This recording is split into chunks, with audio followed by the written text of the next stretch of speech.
I really am very happy to be here. I'm very honored, as is my husband, to be invited to MAGFest again. So we didn't screw up so badly the last time, so we're here. Thank you very much. And as I'm sure some of you know, I am the voice of GLaDOS, but I'm also the voice of the administrator in Team Fortress 2.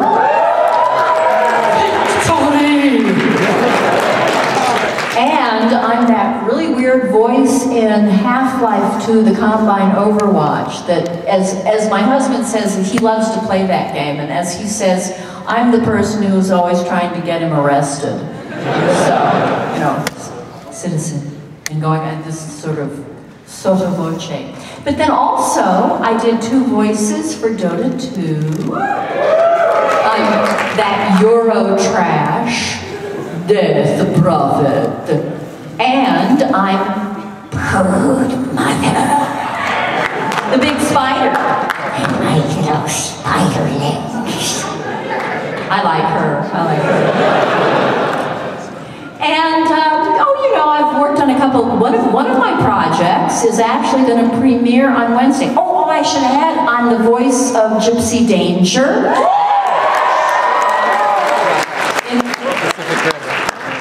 Would you like to try again?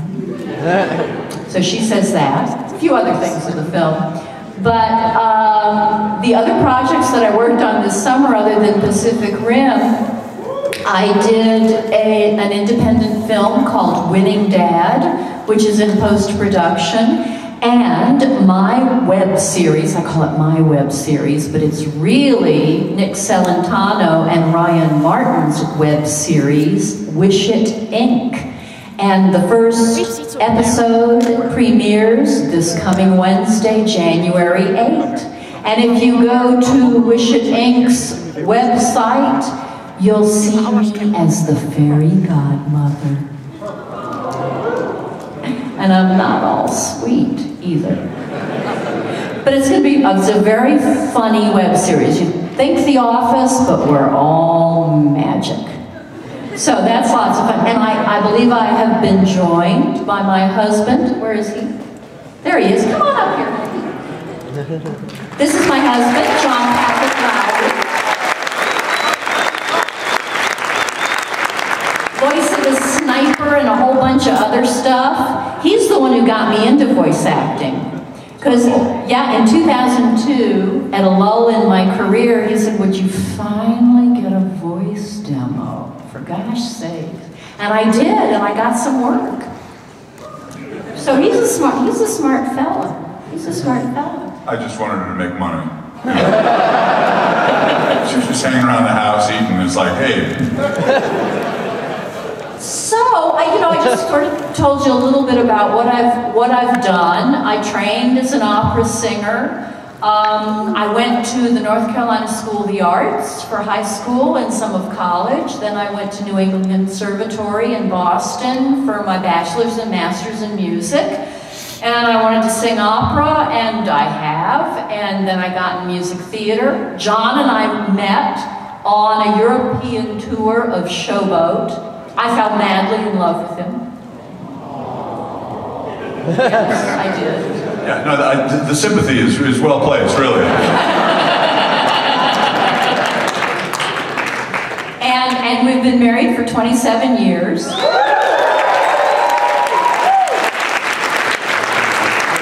And we live in Seattle, and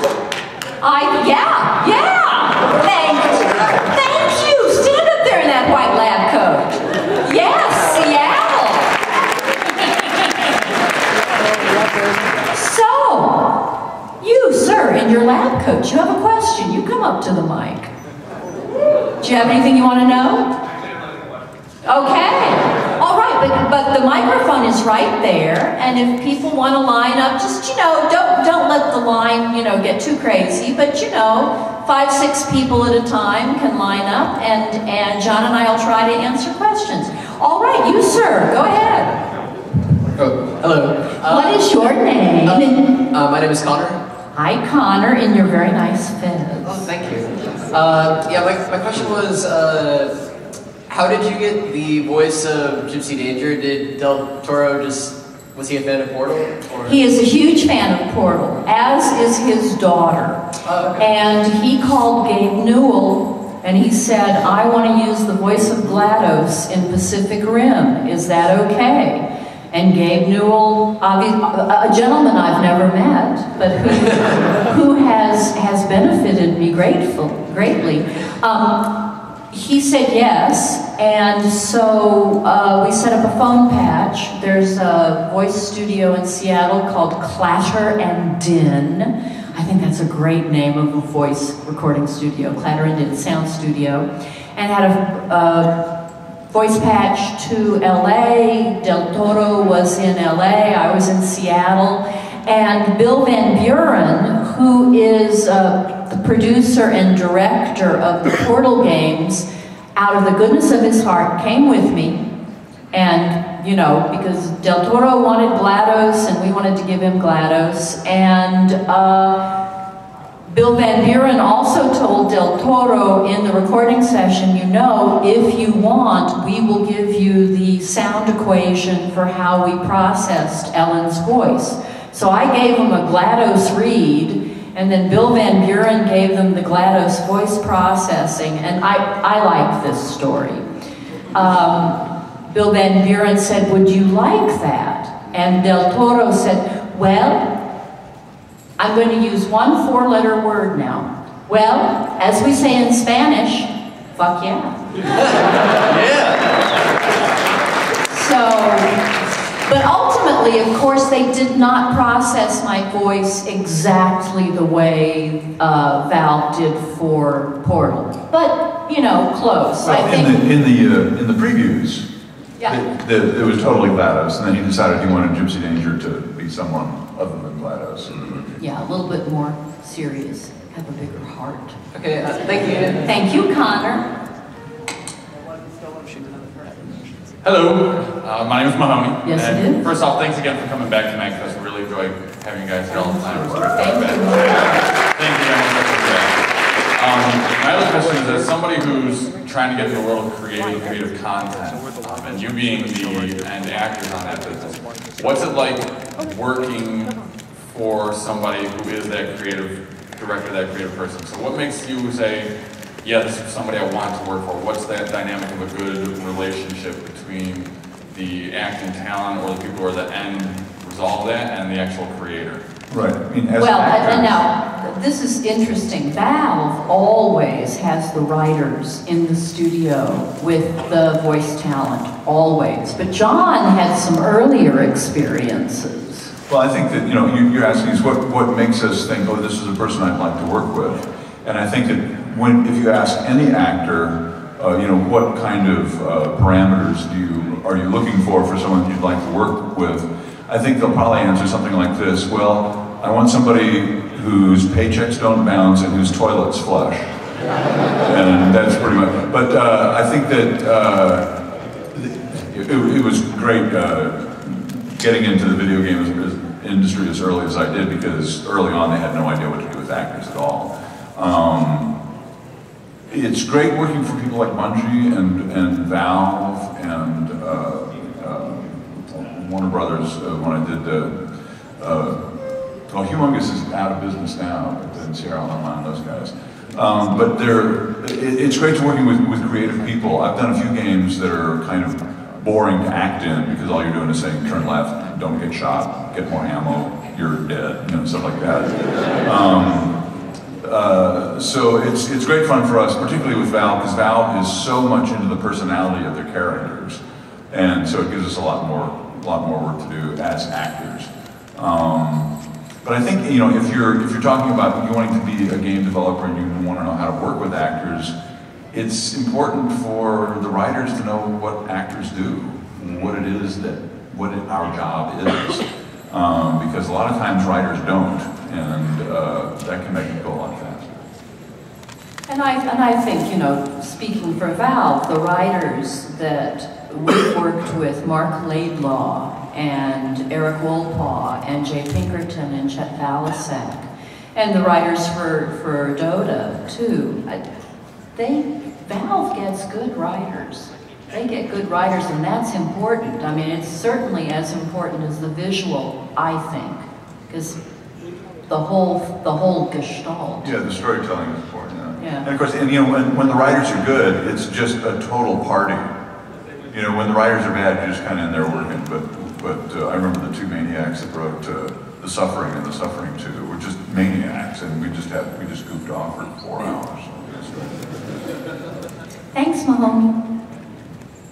My name is Joshua, and I wondered, do you get more jobs, do you think, because you are a singer, or because you're an actor, or because of voice acting? And what advice you might have for aspiring voice actors or singers who might be interested in doing video game work? Doing the game work, is that what you said? Yeah. Well, I started out as a singer, Joshua. So all of my early work was because of my singing. And when I moved to New York in 1979, I realized that I had to learn how to act.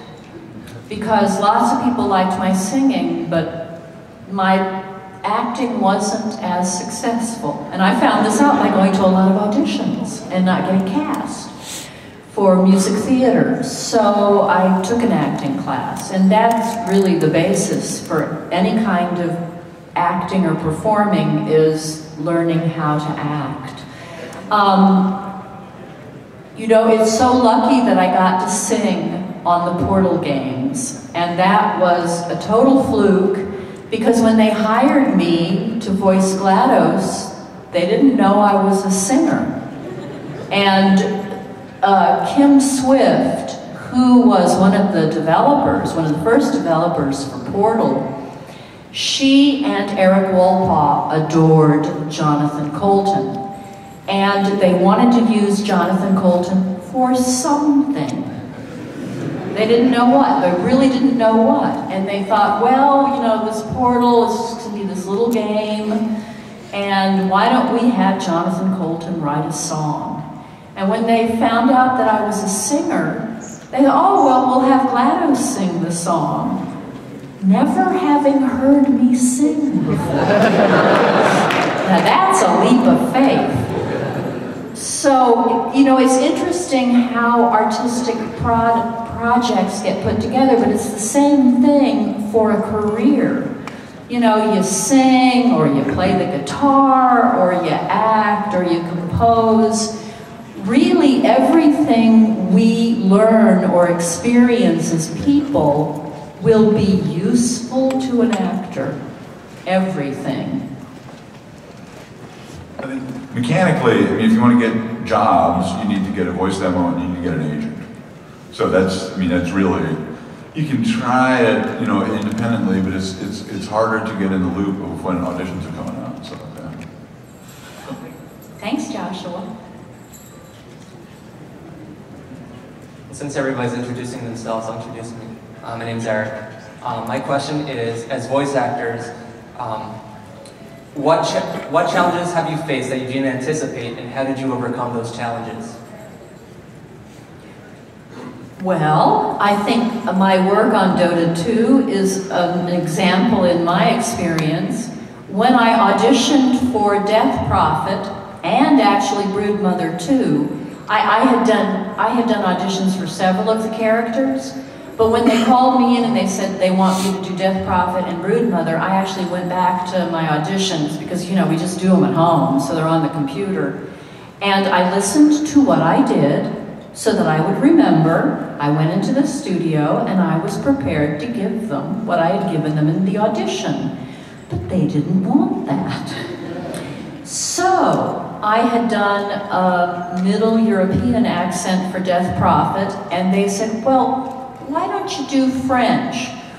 Well, as I was recording, I kept traveling west. And I don't know if I actually made it all the way to France. So that's why John thinks that Death Prophet is just Eurotrash. And then Broodmother, they wanted a much more guttural sound, and I developed this guttural, this my spiderlings, and I recorded this, and this was really hard on my voice, but this is what they wanted.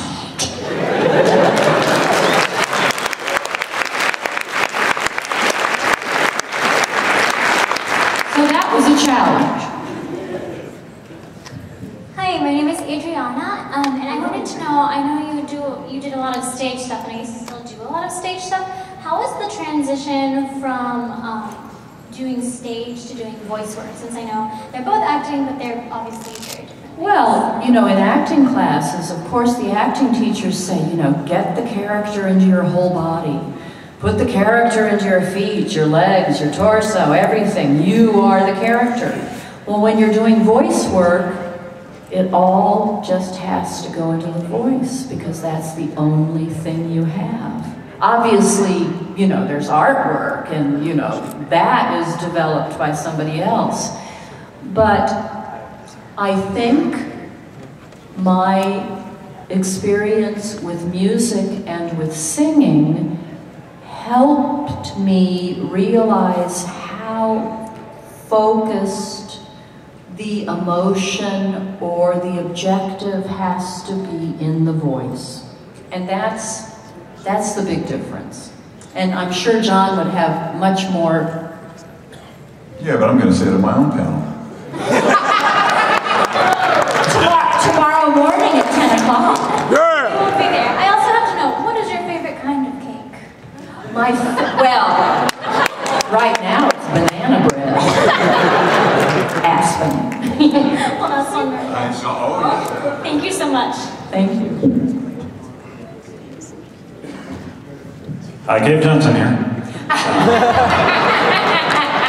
And your lemon. I'm TJ. But, okay, I have a serious question for you. 2 years ago, I came to visit you when I was also dressed like Gabe Johnson then. And I wanted you to sign something, but the only thing I had in my person was an actual lemon. And did I sign it? You did, and I figured, like, you know, I'd just keep it as a larf. It'd probably, like, just get moldy and rot away within a week or two. What happened to that lemon? Well, that's the thing. Oh my gosh!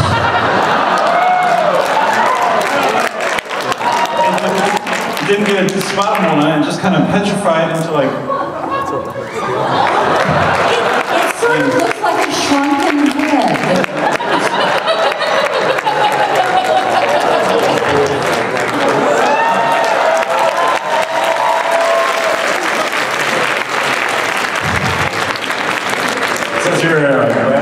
I think you should save that for the Smithsonian. Now, that brings me to the question. While signing it, or by virtue of signing it, did you bestow some kind of blessing and or curse onto the fruit? Oh, I probably did. But I have no short-term memory. That's pretty long-term memory. But I do remember signing it. But I think I even warned you. I think this is going to mold. It was all I had. Everyone else warned me too when we give me advice on how to preserve it. But there it is. Did my signature just shrink? It didn't like distort or anything. Kind of just went out in proportion. Would you please approach the bench?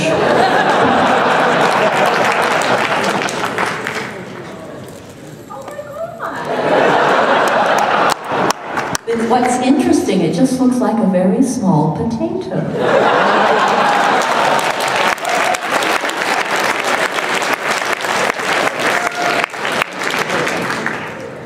Well, magic. Like I said, fairy godmother, wish and ink. Thank you, Kay. Thank you. Hi there.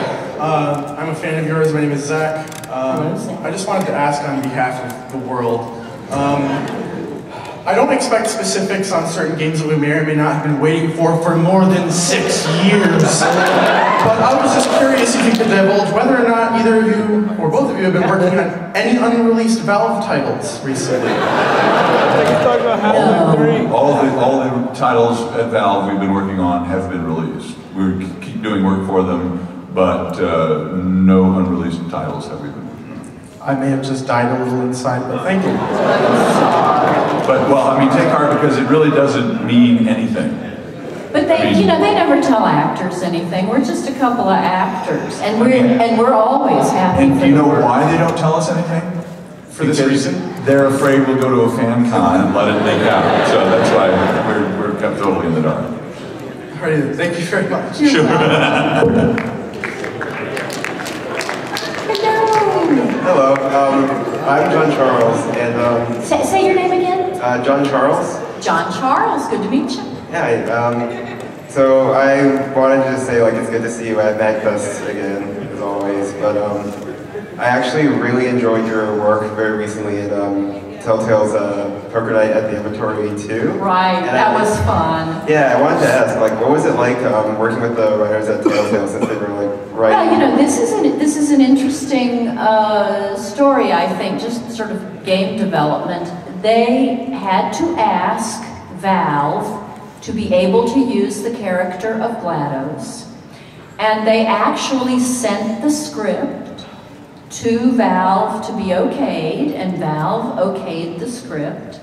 And then they flew me down from, you know, Seattle to San Francisco, and I recorded for 5.5 hours every line that they wanted me to record, which they had to explain because I'm not really a poker player. And so I would say, what does this mean? What does this mean? What does this mean?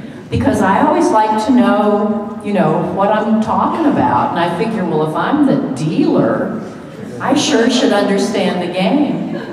And then they flew me back to Seattle, and so I've gotten to see some screen grabs of me dealing.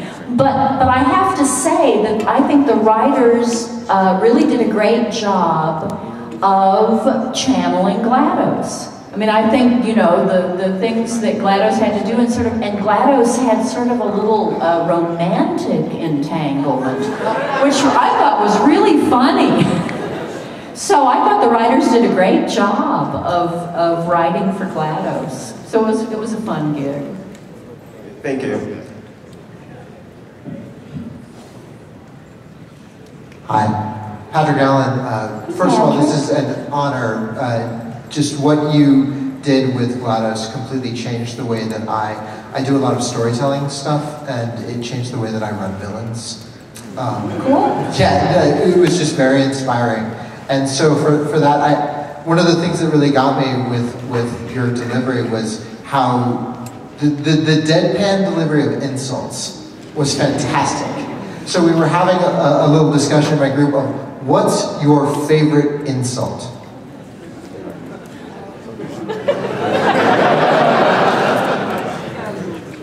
Would you know that, John? That's like asking an alcoholic what his favorite booze is.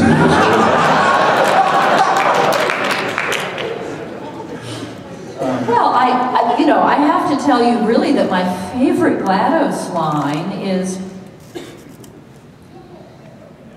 killing you and giving you good advice aren't mutually exclusive. Because I think that's such good advice. It's like, yeah, I can, you know, kill you, but you should really listen to what I have to say. So that's my favorite. That's my favorite GLaDOS line. Thank you. You're welcome. Hi, my name is Alex. Hi, Alex.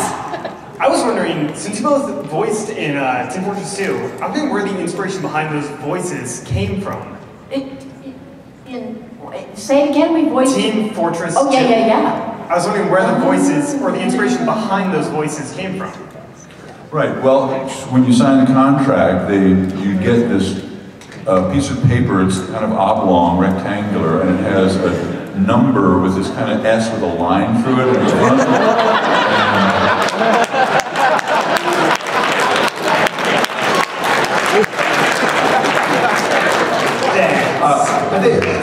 Now they have some kind of ideas what they think the character might sound like, and with the administrator, I mean, how did you come to the administrator? But that's very interesting because I honestly don't remember how, I think they said British, and it's like, okay, I can do that.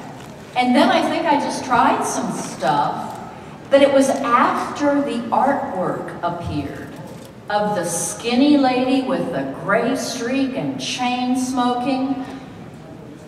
I never lost that character after I saw that artwork because, of course, Valve bought it from the artist. And it was once I saw that, you know, but the artwork was inspired by the voice. So. Well, the artwork was inspired by the voice, but it's like when I saw the artwork, it was like, I totally know who this woman is now.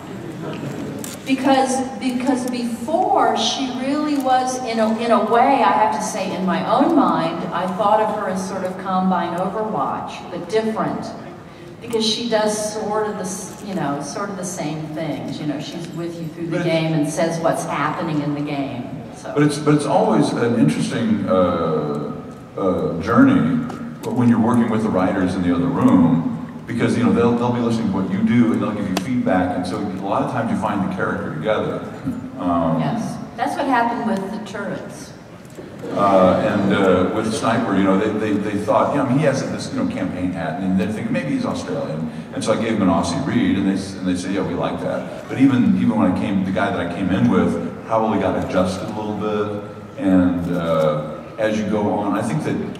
Well, the difference between acting in, like, say, a play or a movie and acting in video games is that in the play or the movie you get the entire script before you go in, and a lot of times these guys will give you a bunch of lines when you get there, and then they'll write more lines while you're there, and particularly with me, I'll do some improv and say, oh yeah, do more of that, and they'll confab in the other room. That's the most fun part, because you're in the studio and they're in the, you're in the booth and they're in the studio, and you can't hear what they're saying, so you're just standing there by the microphone, they're going,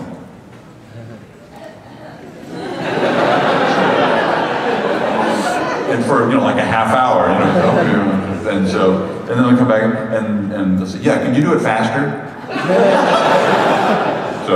But yeah, but it really is a process, and the writers have feedback in that as well. All right, thank you. Hey, my name's Jake. I was wondering, in Portal 2, was it difficult to transition from GLaDOS the demonic supercomputer to GLaDOS the potato? Well, it was, yeah, sort of, because they kept, Eric Wolpaw and Jay Pinkerton kept telling me, no, you're too strong, no, weaker. And I can't even remember, what's my voltage? My voltage is like tiny. And I would get too strong and too emotional. But what I loved about that is if she gets a little bit keyed up and a little emotional, she blinks out, It's like, nope, battery gone. So when they told me, they told me the day of, and they said, well, we've decided that GLaDOS is, Wheatley's gonna put her into a potato. And I was stunned, but it was so perfect and so hilarious. I thought, oh, what a great idea. But so unexpected, but so ultimately perfect, like Mozart.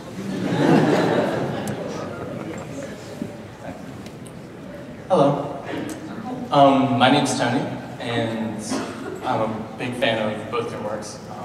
Do some amazing stuff. I'm also a huge fan of Valve. I'm going to assume it's safe to say that both of you guys are fans of Half-Life.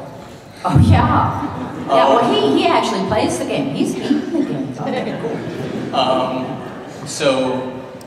Going off on that guy's question about certain unmentionable titles that may be released. I personally think they're years away, but it's really interesting to see what the community is talking about this game, Half-Life 3, and what it could be, how the series is going with like time and space kind of converging. So my question is, how would you guys see the series panned out as like fans? Well, first off, I want to say Valve is an organization of creative artists, really, all of them. And, anybody in here who does that kind of thing knows that you don't like to keep repeating what you did before. And you know, in my own experience with talking with Eric Wolpaw, who was the writer on Portal, and then of course he was one of the writers on Portal 2, it puts enormous pressure on an artist to, it's like, well, you did it and everybody liked it and now you have to do it again. And that put a lot of pressure on all of us, me too. I must say that my recordings for Portal was like, oh, this is fun. You know, this is fun, small budget, they're not worried about this, yay! And then Portal 2, oh my gosh, I don't want to disappoint. And that's the thing, nobody wants to disappoint, but also artists want to move on. Artists want to go to the next project. So, you know, that title, which we will not name, I think that the creative artists involved in that project, you know, they have to be led by their own muse. So, you know, I'd do anything. They want to hire me, I'll read the phone book that doesn't exist anymore. Yeah, I mean, I don't know. I mean, there's so many great things you can do in the Half-Life world, and I'm sure that they're thinking about all of them. One of the great mysteries to me is where all these folks come from that we're dealing with on Earth, and I think that might be fun. But you know, I mean, it was such a fun world to just be in. I really don't care what they do. If they do more of it, that would be great. The relationships of the characters are great, and I think if I were to design the perfect Half-Life 3, it would have a whole lot of Citizens and Overwatch in it. Yeah, I would agree with that. Thanks, guys. Hi, sorry. I'm Jacob. I'm been a long time Team Fortress 2 fan. I've been playing Counter-Strike for ages, and playing Valve games for years and years. And a very helpful person. Yes. And I've been playing Team 2 since the day it came out. And I was wondering, I guess this probably applies to both of you since you're the announcer as well. There's so much energy in the voice actors. Like the sniper is just like is down, like perfect, and the heavy and like everyone is just. What's it like working with the other voice actors? Is it like a big dynamic of like? Well, but we don't work with them. I mean, like we know several of them. The guy who plays the heavy. What's Gary's last name? Gary Schwartz. Gary Schwartz is this wonderful gentleman. I would say he's what, 65? Maybe, yeah, maybe older. 65. He did a lot of work in LA, and he's a wonderful voice actor. And we actually work with Gary a lot of times with Jim French's Imagination Theater, which is a company that produces radio drama. Well, and Dennis Bateman too. Dennis Bateman and Jim French, and I've done a play with Cortana, Jen Taylor. We did a play together, and I mean, you know, all of these people are professional actors. But when you're doing a video game, you just go into the studio by yourself. They record one actor at a time. So only twice have I recorded with another actor. When we did the bickering married couple at the end of Left 4 Dead, when the radio on the houseboat. The houseboat radio. They had us both in to play off of each other. And then another thing I did with David. He was in Halo 2. Oh, Dave Scully. Yeah, Dave Scully. For a game that evidently didn't come out. It was like a development thing that they were looking at. But it's you know, they're renting a studio space for a colossal amount of money, and for them to have one actor standing around saying nothing while the other actor is working, usually they just don't do that. They'll have everybody come in independently. And a quick question for Ellen. What was working with Gordon Freeman and Shell's voice actors like? They're both divas. I mean, you know, they're both. But you know, the woman who was the prototype for Chell, she's an actress and a director, and her name's Elena, and I can't remember her last name. Beautiful young woman, and it was so great at the Portal 2 release party when we got to meet each other. And there are a couple of photos on the web with the two of us together. And I mean, you know, they they hired her to be their Chell, and she really looks like Chell because, you know, the drawings of Chell are based on her. Well, thank you very much. Hello, I'm Robert Linder. Hi. Speaking of Chell, well, I actually have two questions. The first is, speaking of Chell, I think one of the reasons why so many video game voice actors work, you know, without other people in the booth is because almost all of video game characters do not have a main, so many of them don't have a main voice actor or a voice that is vital to a plot or narrative of the story, especially into games of today. What was it like to insult a character that we didn't know a whole lot about at the beginning of the games and had to find out through other mediums, and someone who just never talked back, and we had to, what was it like to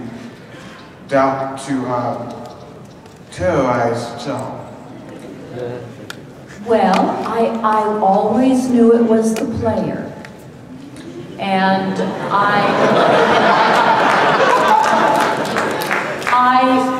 I wanted it to be, I mean, I wanted GLaDOS to have a real personality. So, you know, GLaDOS, I've talked about this before, but I really think of GLaDOS as a very lonely character. You know, she's kind of sad, and so this is her way of connecting. Unfortunately, there are actually people in the world who connect with other people this way. But this was GLaDOS's way of connecting with other people, and because her raison d'etre, her reason to be, was to test, she didn't want her test subjects to disappoint. So she really was trying to encourage her test subjects to do the best work possible, and if they died, they died.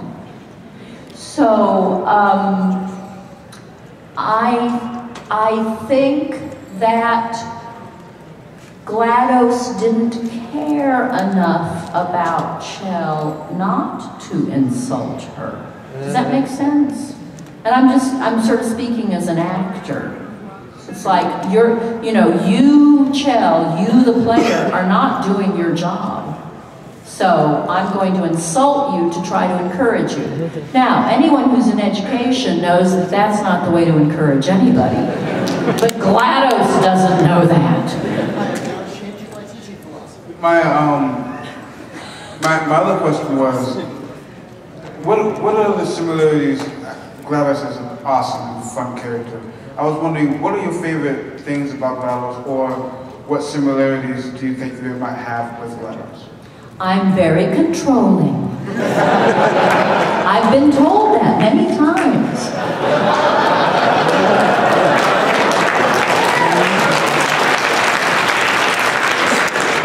Thank you very much. Thank you. Glad to have you at MAGFest. Thank you. Hi, I'm Sandra Liebau. What was your acting process for getting into GLaDOS, especially in like the really emotional moments, like when she's being taken out of her body and into the potato, and at the end of Portal 2? Well, what's so nice about GLaDOS is she really has a history because of the first game of Portal, when she really is just a computer-generated voice, and that's what I was supposed to copy. As the actor, I had to copy this computer-generated voice. It's after she loses the morality core that she starts to feel a sense of herself as an emotional being. So it was with horror and with terror that I dealt with Wheatley, and when Wheatley took me out and put me into the potato, that was terrifying. And I got in touch with my own terror as a person. You know, we've all been in terrifying situations, and you just have to kind of go back there. Some of it is sense memory, but you remember what that feels like, and then it just goes into the voice. Thank you. Hi. You look great. You look just great. You have bells on your boots. Yes, absolutely. Oh my God, you're my hero. Well, thank you so much.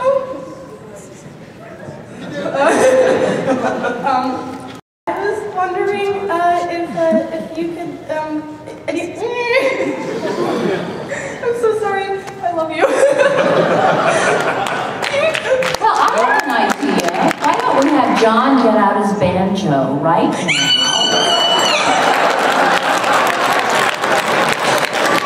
And we have a sing-along. You want to sing with me? How would that be? So you keep the microphone, and we're going to have a sing-along. I don't know if anybody knows this song. I don't really know it. I have the music here.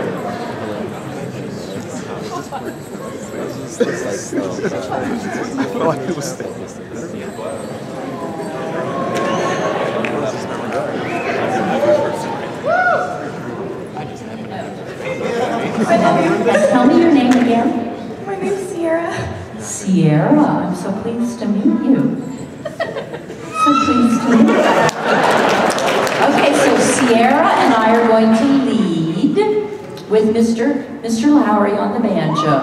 Yeah, see here, look, I'll share. I'll share. He's going to give us our note. But I want everybody to sing along. And if anybody else has, I heard that ocarina. Where's that ocarina? Where's the ocarina? Come on up. Come on up. Get that ocarina out. I have an ocarina at home in Seattle. And I can play the Marine hymn on it.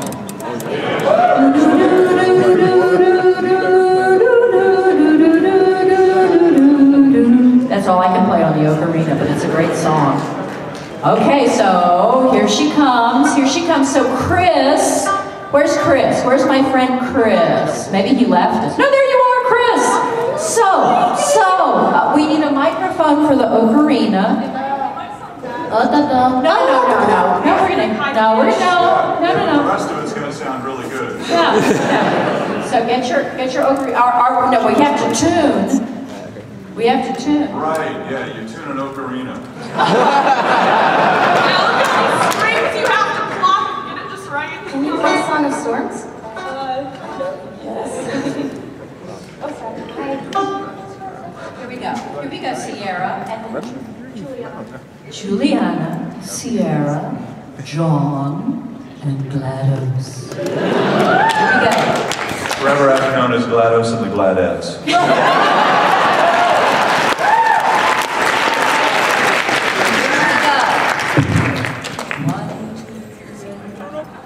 This was a triumph. I'm making a note here, huge success. It's hard to overstate my satisfaction. Amateur science, we do what we must.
Big hand for Juliana and Sierra and John Patrick Lowry.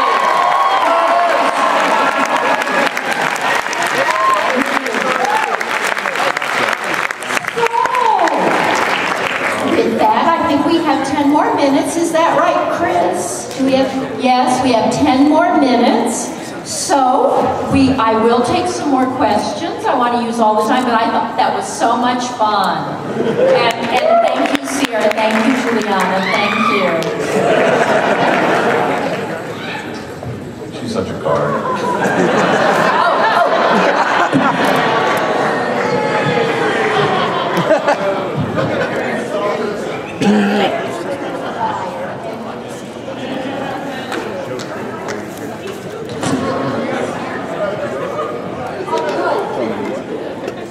Good man.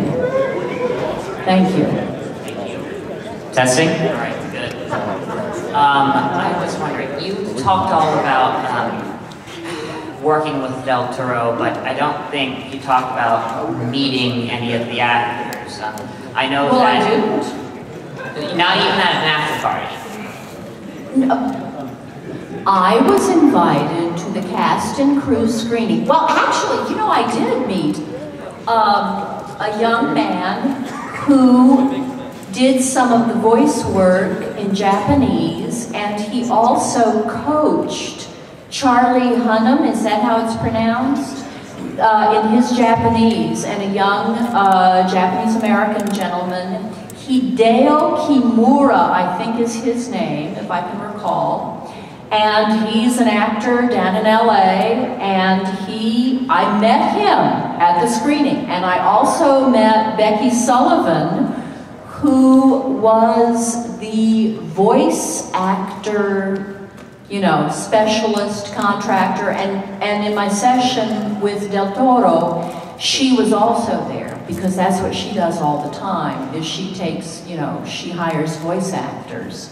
So I didn't meet any of the other actors, but I did get to meet Del Toro, because down at the cast and crew screening I got to meet him.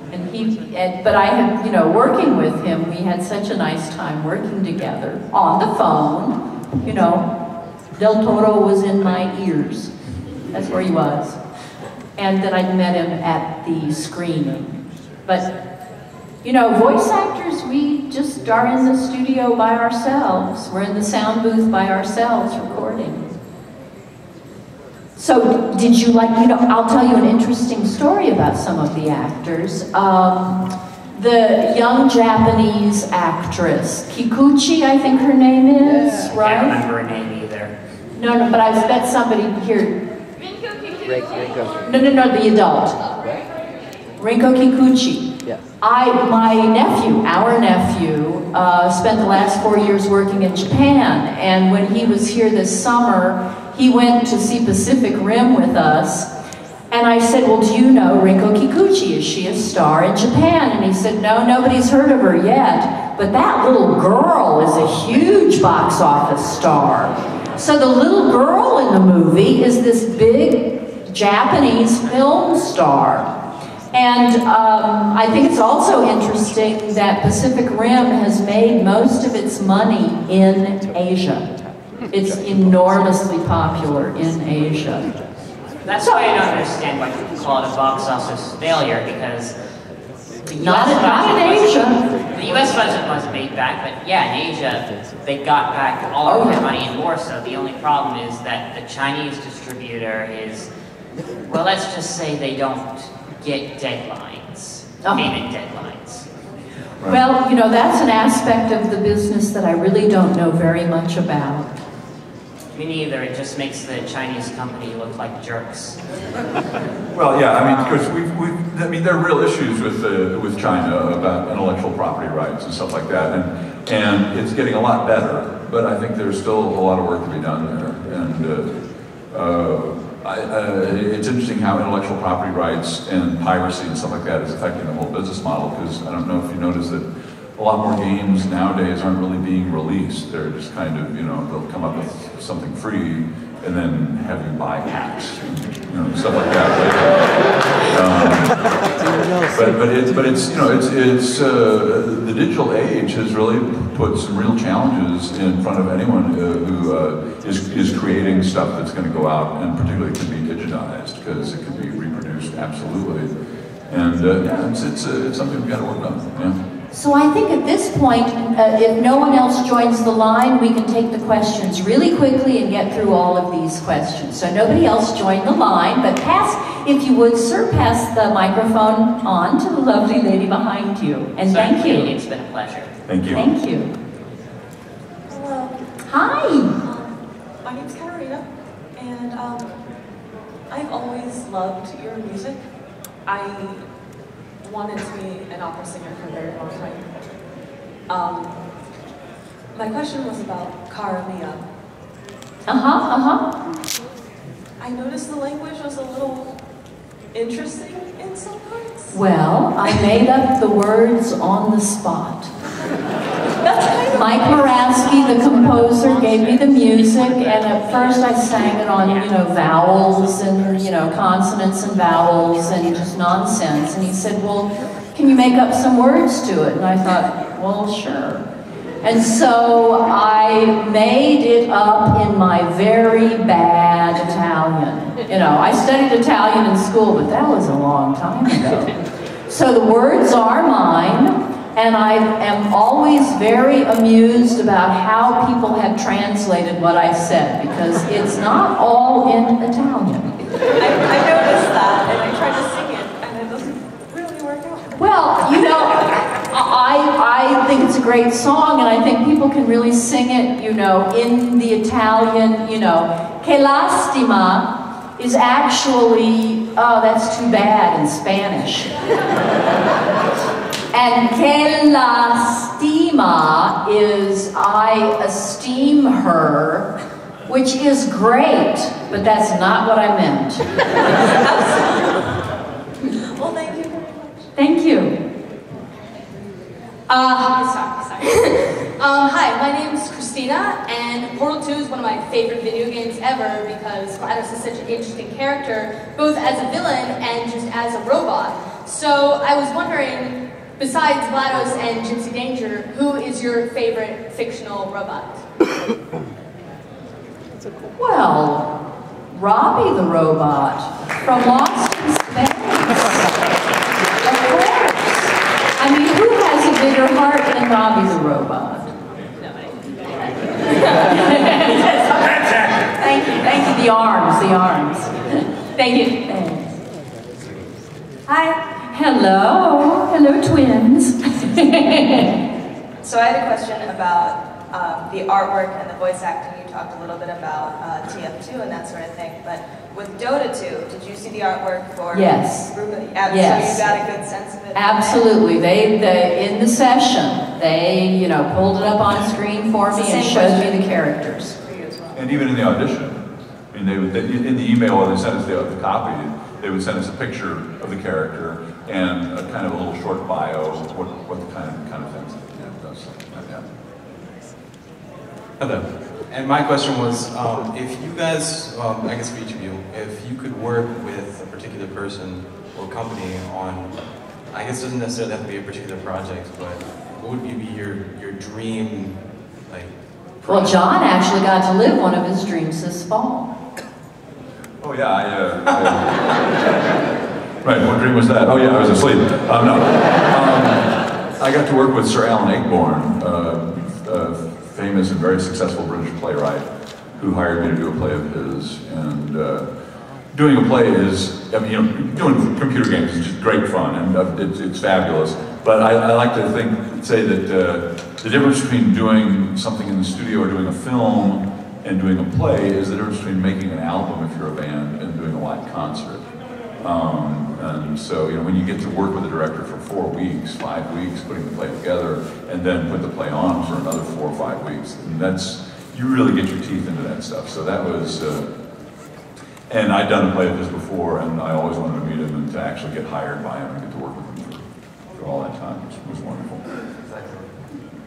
All right, thank you so much for being here. Thank you.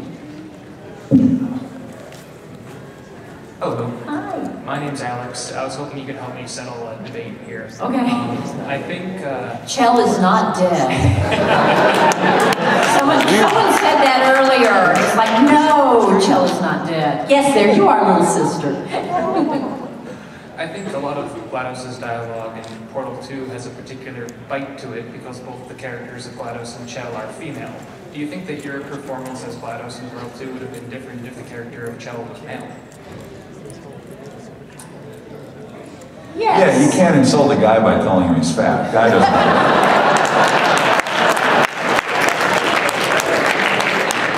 Yes, but you know what it really informed, I think, were the words that I chose for the Turin opera. Knowing who I was singing. Because Mike Moransky told me this was GLaDOS' goodbye to Chell. And so that did inform it, yeah. Great, thank you.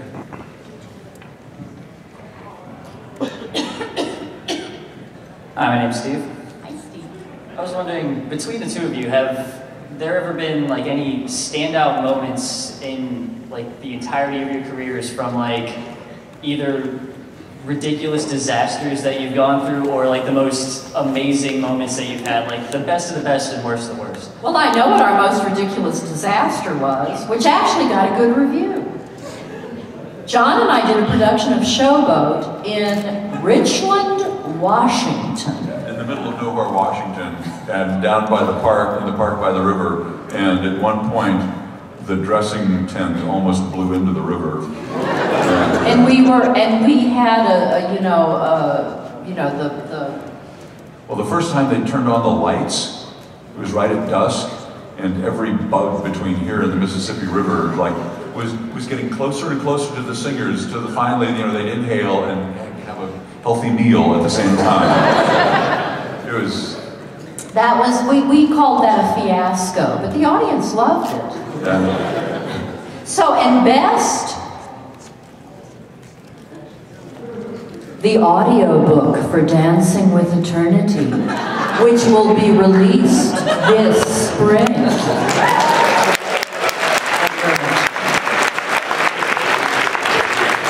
Hi there, my name is Todd.